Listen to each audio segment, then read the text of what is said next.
Hey guys, today in this video I am actually driving my friend's 2014 Lexus IS 250.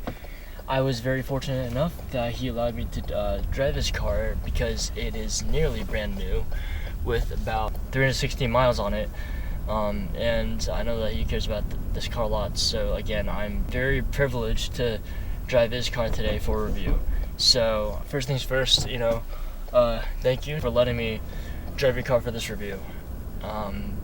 Anyways, so I wanted to start out with the drivability of this car.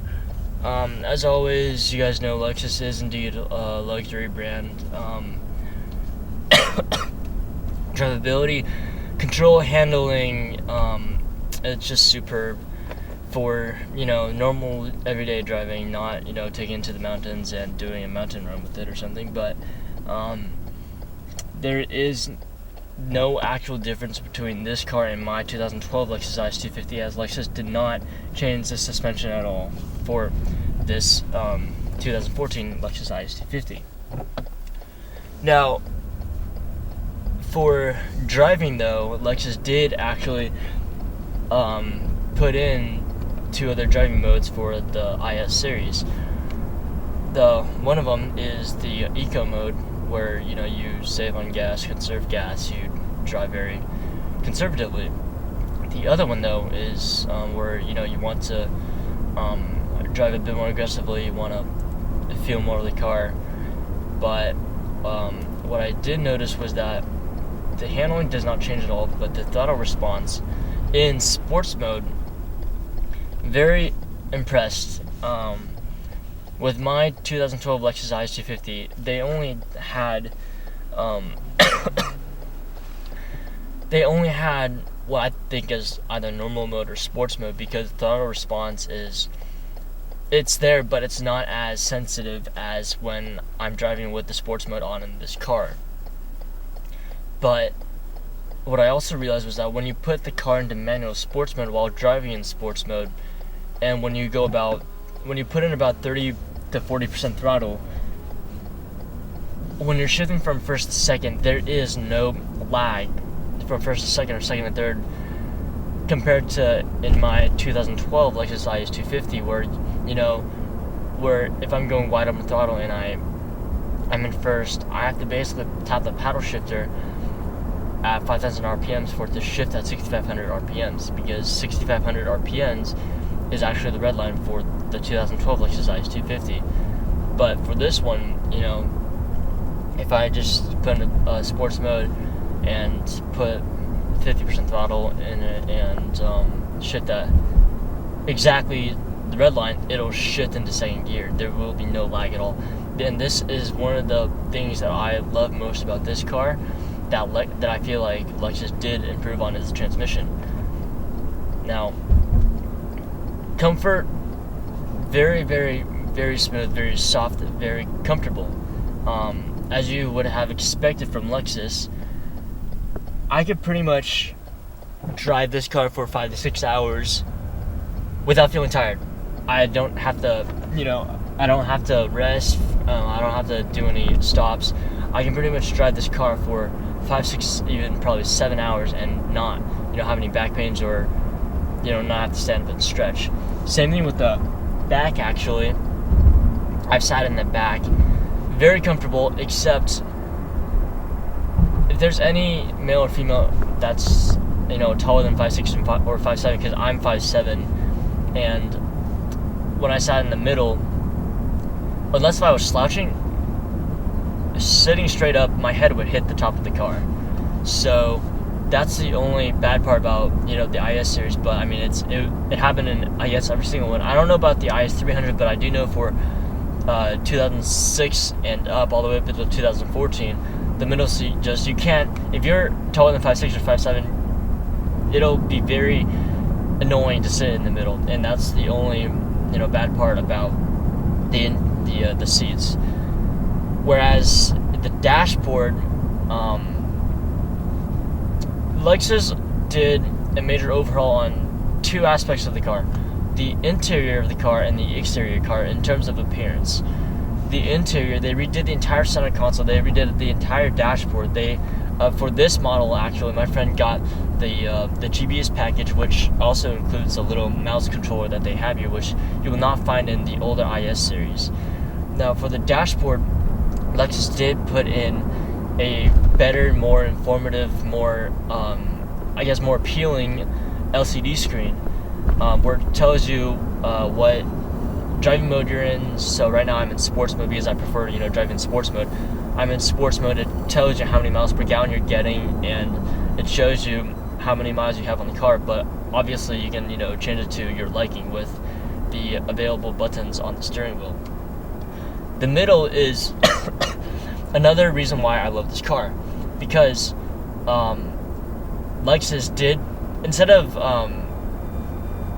I think it's digital. Yeah, instead of digital, it's an analog clock that's right in the center of the dashboard, which I will show you soon.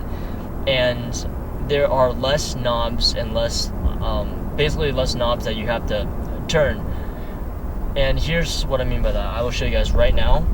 The temperature is actually touch censored. You don't have to, roll a knob or turn a knob to turn the temperature up and down, whereas in the 2012, the older model IS series, you actually had to twist the knob to adjust the temperature.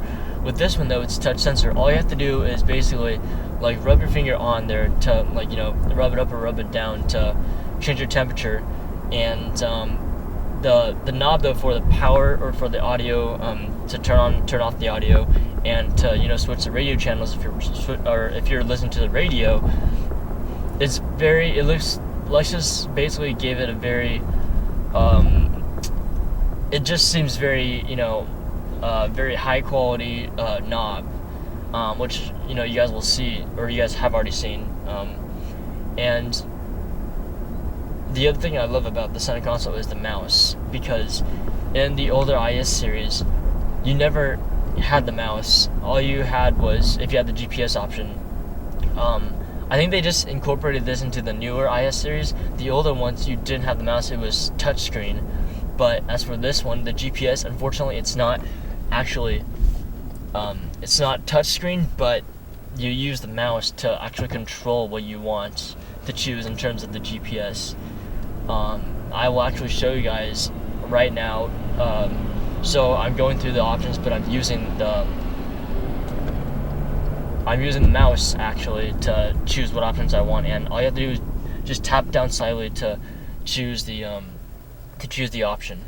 Another thing that I actually forgot that this car has and will help with people who don't normally check their blind spots is they actually have sensors located on the side mirrors, where it'll tell you when you're driving if there's a car coming up, if you're passing a car, and if you want to switch lanes, if there's a car in your blind spot and you just forgot to check. But it's it's always safe to check.